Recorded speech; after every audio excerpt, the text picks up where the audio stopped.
Dalam video ini kita akan jelaskan yaitu tentang fadilah atau manfaat keajaiban zikrullah atau keajaiban zikir. Bahwasanya zikir ini sebenarnya sangat luar biasa besar sekali khasiatnya pemirsa. Anda harus tahu hal ini karena di dalam zikir itu ada rahasia-rahasia besar di dalamnya. Apalagi mungkin Anda adalah seorang spiritualis. Untuk itu, simak videonya sampai selesai.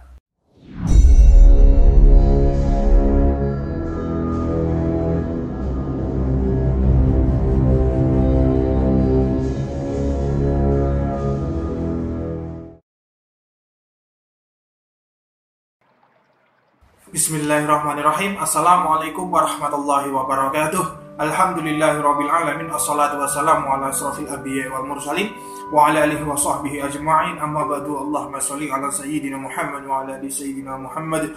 Rabbi shrah li sadri wa yassir li amri wahlul 'uqdatam min lisani yafqahu qawli. Raditu billahi rabban wa bil islami dinan wa bi Muhammadin nabiyyan wa rasulah. Rabbi zidni ilma warzuqni fahma. Amin. Selamat datang kembali para pemirsa sekalian, terutama para subscriber channel Spiritual 21 Investigasi Supranatural Tanpa Batas. Semoga Anda selalu diberikan kebahagiaan oleh Allah Subhanahu wa Ta'ala dimanapun Anda berada. Pada kesempatan kali ini kita akan membahas tentang zikir, yaitu khasiat, fadilah, dan keajaiban-keajaiban serta kekuatan-kekuatan yang ditimbulkan dari zikir tersebut. Zikir itu adalah suatu aktivitas mengingat Allah, yaitu dengan membaca asma-asma ataupun kalimah-kalimah atau doa-doa tertentu. Nah, dalam kitab suci Al-Quran banyak sekali diterangkan mengenai zikir ini pemirsa. Di antaranya nanti kami akan bacakan sedikit, dan untuk nanti lebih jelasnya nanti pemirsa bisa lihat sendiri di Al-Quran. Nanti akan kami tampilkan list-list ayatnya dan nanti bisa dicari sendiri. Nah, baiklah, kita akan coba bacakan beberapa ayat ya. Silahkan dilihat di layar. Ayat-ayat tentang zikir. Surat Al-Baqarah ayat 152. Karena itu ingatlah kamu kepadaku, niscaya aku ingat pula kepadamu, dan bersyukurlah kepadaku, dan janganlah kamu mengingkari nikmatku. Surat Al-Baqarah ayat 203. Dan berzikirlah dengan menyebut Allah dalam beberapa hari yang berbilang, hari-hari tasyrik. Surat Ali Imran ayat 41. Dan sebutlah nama Tuhanmu sebanyak-banyaknya, serta bertasbihlah di waktu petang dan pagi hari. Surat An-Nisa ayat 103. Maka apabila kamu telah menyelesaikan sholatmu, ingatlah Allah di waktu berdiri, di waktu duduk, dan di waktu berbaring. Surat Al-A'raf ayat 180. Hanya milik Allah Asma'ul Husna, maka bermohonlah kepadanya dengan menyebut Asma'ul Husna itu.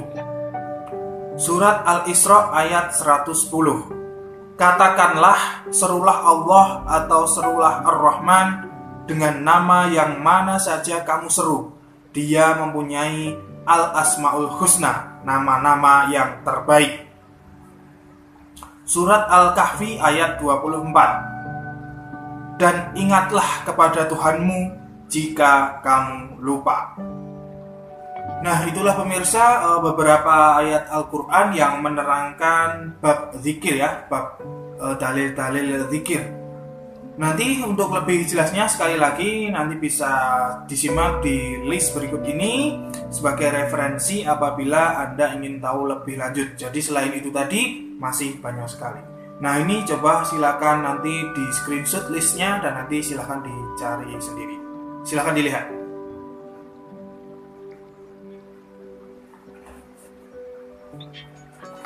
Pemirsa yang dirahmati Allah, orang yang rajin berzikir menurut pandangan dari berbagai guru-guru kita, guru-guru spiritual atau berbagai ulama kita, bahwa penduduk langit itu akan melihat rumah yang digunakan untuk berzikir itu seperti sinar lampu yang sangat terang, atau ibaratnya kita seperti melihat bintang-bintang di langit yang bercahaya. Selain itu, seseorang yang rajin zikir itu hatinya akan terbuka dan akan dipenuhi nur ilahiyah di dalam dirinya, sehingga hati yang keras itu menjadi lunak. Pada kesempatan kali ini kita akan menyampaikan kurang lebih ada 73 poin tentang manfaat, fadilah, kekuatan dan keajaiban dari zikir ini. Nah, rangkuman ini kami peroleh dari tulisan seorang ulama, yaitu beliau Syekh Maulana Muhammad Zakaria Al-Kandahlawi. Oh ya, sebelum kita lanjutkan, jangan lupa siapkan dulu teh hangat atau kopi. Nah, hal ini agar bertujuan konsentrasi Anda itu bisa terfokus. Nah, baiklah pemirsa, mari kita mulai. Fadilah zikir dari beliau Syekh Maulana Muhammad Zakaria Al-Kandahlawi.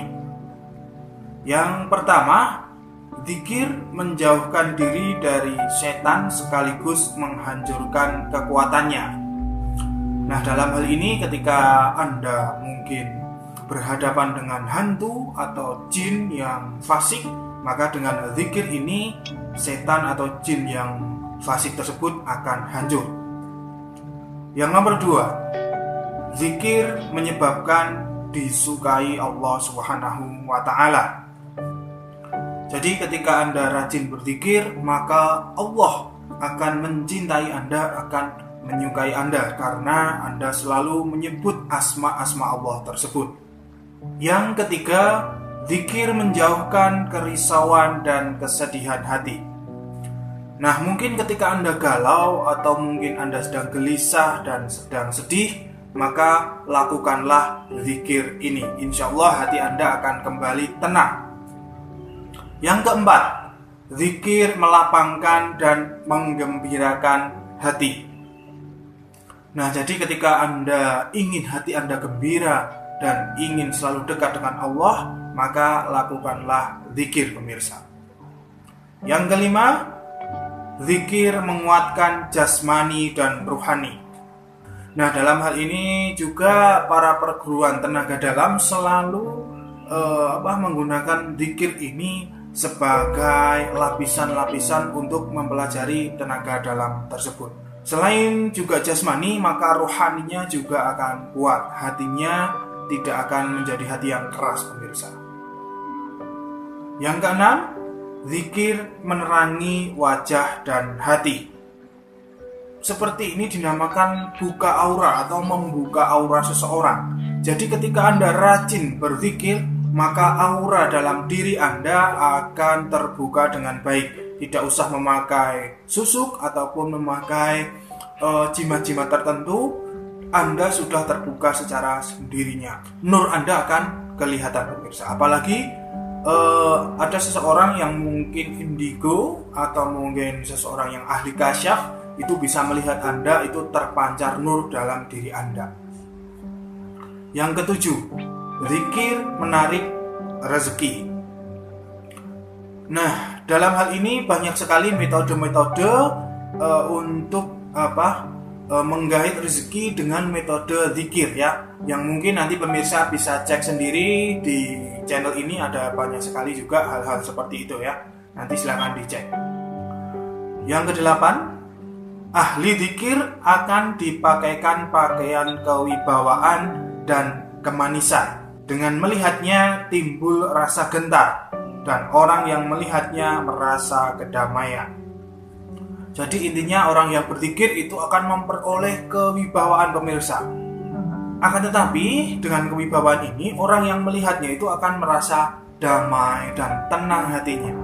Mungkin Anda pernah melihat seseorang kok Anda itu damai sekali, dan Anda itu merasa segan. Nah, inilah orang-orang ahli zikir tersebut ya. Yang kesembilan, zikir menimbulkan kecintaan kepada Allah Subhanahu wa Ta'ala. Nah, dan cinta ini ya pemirsa, cinta kepada Allah ini merupakan ruh Islam, pusat dari agama, juga sumber dari kebahagiaan serta keselamatan pemirsa. Nah, barang siapa yang ingin mencapai kecintaan sejati kepada Allah, maka perbanyaklah melakukan zikir. Sebagaimana bermudzakarah adalah pintu ilmu, maka zikir adalah pintu cinta kita kepada Allah Subhanahu wa taala. Yang ke-10, zikir akan membuahkan muraqabah sehingga menyampaikan kita kepada ihsan. Dengan ihsan ini pemirsa, seseorang seakan-akan melihat Allah Subhanahu wa taala dalam ibadahnya. Jadi hati kita bisa tersambung, seakan-akan kita melihat Allah ya, tersambung dengan Allah Subhanahu wa taala dalam setiap kita sholat, dalam setiap kita mungkin muhasabah dan lain sebagainya ya, seperti itu. 11. Zikir adalah alat kembali kepada Allah Subhanahu wa taala. Nah, hal ini akan membawa seseorang ya menyerahkan diri sepenuhnya kepada Allah, sehingga secara perlahan-lahan Allah Subhanahu wa taala menjadi tempat perlindungan dan bentengnya dari segala hal. Ia senantiasa berlindung kepada Allah dari setiap musibah. Jadi orang yang melakukan zikir ini ketika mendapat musibah selalu berlindung dan memohon kepada Allah dan tidak memohon kepada yang lain. 12. Zikir mendekatkan seseorang kepada Allah Subhanahu wa taala. Nah, sejauh seseorang memperbanyak zikrullah, maka sejauh itulah ia dapat mendekati Allah pemirsa. Dan sejauh mana ia melalaikan zikrullah atau melalaikan zikir, maka sejauh itulah ia jauh dari Allah Subhanahu wa taala.